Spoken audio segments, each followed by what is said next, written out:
Hello student, मैं MSR और आप देख रहे हैं MSR स्टडी सेंटर।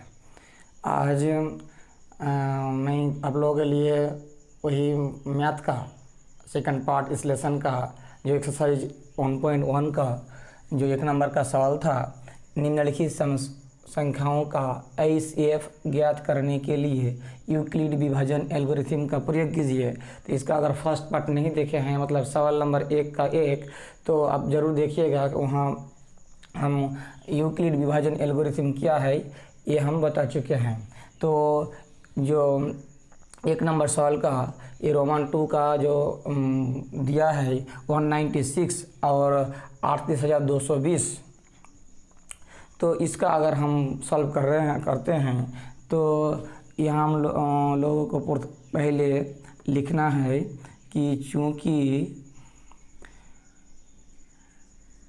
38,220 बड़ा है ग्रेटर देन 196, तो हम क्या बताए थे, यूक्लिड विभाजन एल्गोरिथम के अनुसार ये equal to B Q plus R, A की A equal to B Q plus R. तो ये हो गया आपका भाज्य और बी हो गया आपका भाजक, क्यू हो गया भागफल और आर हो गया शेषफल। तो 38,220 को अगर 196 से इतना बड़ा संख्या जो है इसको क्या करेंगे, हम पहले भागा करेंगे 196। तो 196 तक यहाँ जाते हैं, 3 संख्या तक, 3 अंक तक। तो 196 को अगर डबल करते हैं तो 382 जो है इससे अधिक हो जाएगा। तो एक बार में जाएगा 196, 196, 12 से 6 गया 6, 17 से 9 गया 8 और यहाँ 2 से गया 1, 186, 186। अब ऊपर से 2 ले आए। अब देखना है कि कितने में जा रहा है। अगर 10 से इसको मान लेते हैं कि 10 से, तो ये हो जाएगा 1960, लेकिन मेरे पास है 1862, मतलब 9 से जाएगा। अगर बढ़ जाता है तो फिर हम 8 से घटा देंगे। तो 9 छक्के 54, 9 9 81 और हाथ में 5 था 86, और 9 1 9 और 8 हाथ में था 17। अब 12 से 4 गया 8, 15 से 6 गया 9 और यहाँ 7 से 7। अब ऊपर से 0 आता है 986, यहाँ 0 आ गया, मतलब यह 5 से अगर देंगे तो हो जाएगा। 5 छक्के 30, 5 9 45 और 3 हाथ में था 48, 5 1 5 हाथ में 4 था 980। मतलब ये जो भाज्य है 38,220, उसको अगर 196 भाजक से भागा दिया जाता है तो भागफल के रूप में मुझे 195 क्यू के रूप में प्राप्त होता है, और आर जो होता है, जो रिमाइंडर होता है वो 0 हो जाता है, मतलब शेषफल 0 हो जाता है। तो इसको हम कैसे लिखेंगे, पहला चरण में सूत्र के हिसाब से यूक्लिड विभाजन के अनुसार ये मतलब कितना 38,220, बी मतलब 196 मतलब भाजक, और भागफल कितना मिला 195, और प्लस आर मतलब रिमाइंडर मतलब शेषफल कितना 0। पहला पार्ट्स में हम बताए थे कि अगर आर का मान 0 आ जाता है तो ही जो होता है स्टॉप हो जाता है, मन ख़त्म हो जाता है। तो 0 आ गया, चूँकि 0 आ गया इसीलिए आर का मान चूँकि यहाँ लिख देना है, चूँकि आर इजकल टू 0, तो यहाँ क्या हो गया, ख़त्म हो गया ये मैथ। तो मुझे क्या ज्ञात करना था, HCF, इसलिए HCF जो है वो कितना हुआ, हम बताए थे कि r को 0 करने में जिस भाजक का रोल होता है, भाजक लास्ट अंतिम भाजक, तो यहाँ तो अंतिम या फर्स्ट जो भी हो r 0 हो गया और उसका भाजक कितना था, b के रूप में कितना था 196। तो ये हो गया भाजक। अब यही भाजक जो है ये हो गया इस मैथ का 38,220 और 196 का HCF मतलब हाईएस्ट कॉमन फैक्टर, जिसे हम महत्तम समवर्तक मॉसवा के नाम से जानते हैं। अब जो है, अब तीसरा नंबर जो सवाल है उसको करें। इसमें दिया है 867 और 225। तो मुझे जो पहला दो हम कर चुके हैं उसी प्रकार लिखेंगे, क्योंकि यहाँ 867 है 867 ये ग्रेटर देन 225 यानी 225 से क्या है, बड़ा है। और जब बड़ा है तो ए के रूप में मतलब भाज्य के रूप में 867 और बी मतलब भाजक 225। अब देखना है क्यू कितना आता है, आर कितना आता है।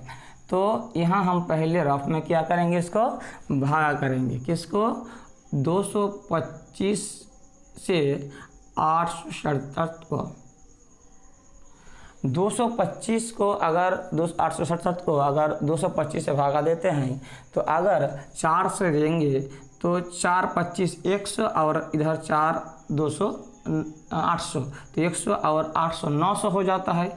मतलब 4 से देंगे तो बढ़ जाएगा, इसलिए कितना से देंगे, 3 से।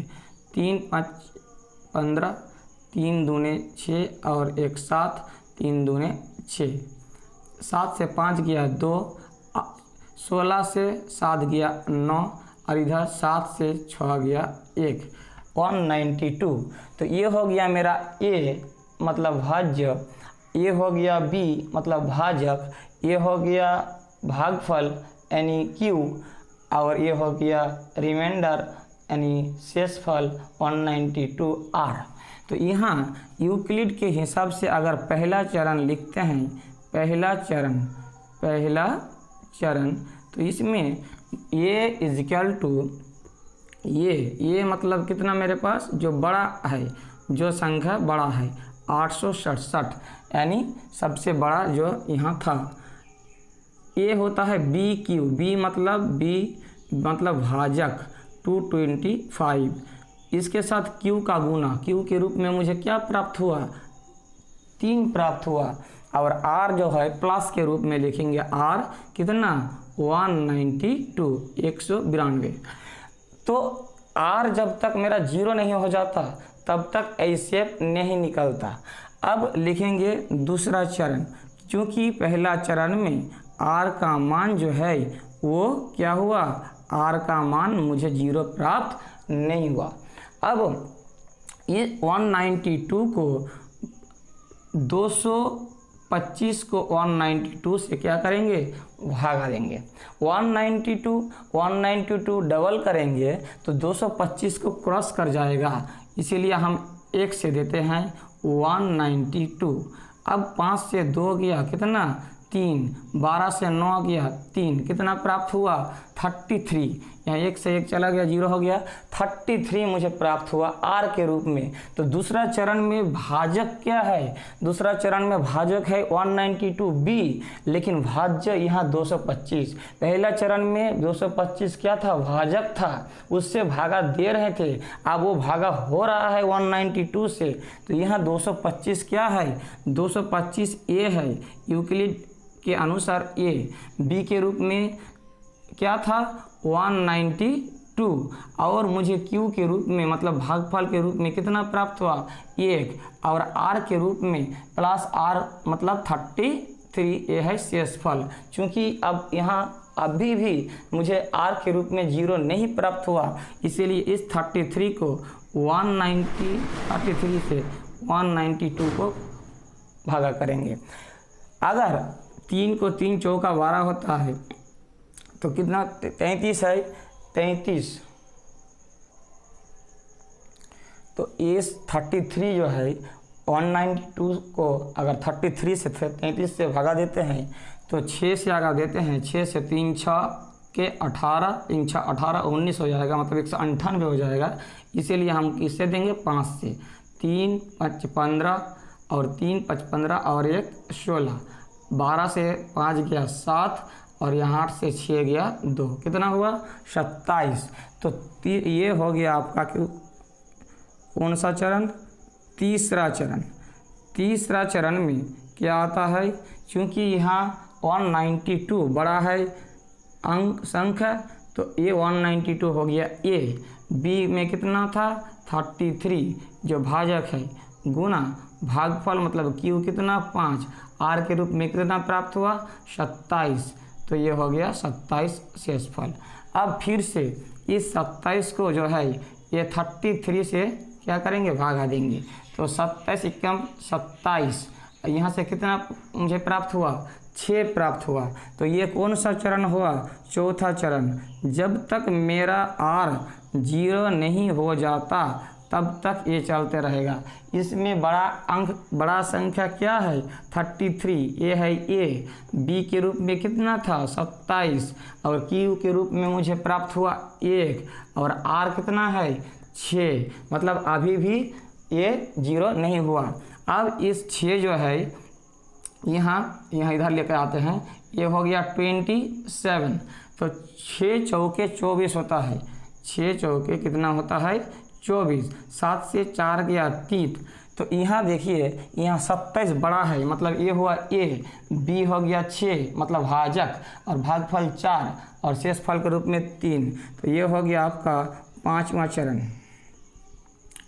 पाँचवा चरण 5 स्टेज। 5th स्टेज में क्या मिला, ये 27 जो है ये 6 से मतलब भाजक 6 और क्यू के रूप में मुझे 4 प्राप्त हुआ और शेषफल के रूप में 3। अब इस 3 जो है, इस 3 से 6 को काटेंगे, 3 दूने 6, हम लोग जानते हैं 3 दूने 6, कितना प्राप्त हुआ 0, यहीं से ख़त्म हो रहा है, यहीं से ऐसे निकल जाएगा। तो ये हो गया छठा चरण। 6th स्टेज में मेरा आर के रूप में 0 प्राप्त हुआ। यहाँ क्या था, यहाँ 6 जो था ये भाज्य था, भाजक के रूप में क्या था 3 था और भागफल के रूप में 2 प्राप्त हुआ और जो आर प्लस आर लिखते हैं, आर यहाँ क्या हो गया रिमाइंडर, शेषफल 0 हो गया। तो यहीं मेरा ये HCF निकल जाता है, यहीं ख़त्म होता है। तो यहाँ चूँकि लिखना है, चूँकि अब जो है r = 0 के बराबर है। अब अगर आप लोग चाहें तो r के मान जो है वो 0 के बराबर नहीं है, ये बार बार लिख सकते हैं, इससे कोई फ़र्क नहीं पड़ेगा, नहीं लिखने से भी होगा। तो यहाँ HCF जो है क्या हुआ, हम बताए थे कि R को 0 बनाने में जिसका रोल होता है, जिस भाजक का मतलब B, लास्ट B, यहाँ लास्ट B क्या है, ये हुआ B, तो यही होता है भाजक, लास्ट अंतिम भाजक होता है किसी भी 2 संख्या का HCF, हाईएस्ट कॉमन फैक्टर। तो यही हो गया, ये नंबर का 3 सवाल ख़त्म हो गया। उम्मीद करते हैं, आशा करते हैं कि आप लोगों को हम समझा पाएँ। अगर फिर भी आप लोग कुछ डाउट है या आप लोग मुझे कुछ संशोधन करने के लिए बोल रहे हैं या कुछ भी बोलना है तो कमेंट बॉक्स में ज़रूर बताइएगा। आप लोगों का कमेंट का इंतज़ार मुझे रहेगा। और अगर अभी तक मेरा चैनल को आप लोग सब्सक्राइब नहीं किए हैं तो ज़रूर सब्सक्राइब कर लीजिएगा और लाइक और शेयर करना मत भूलिएगा। धन्यवाद।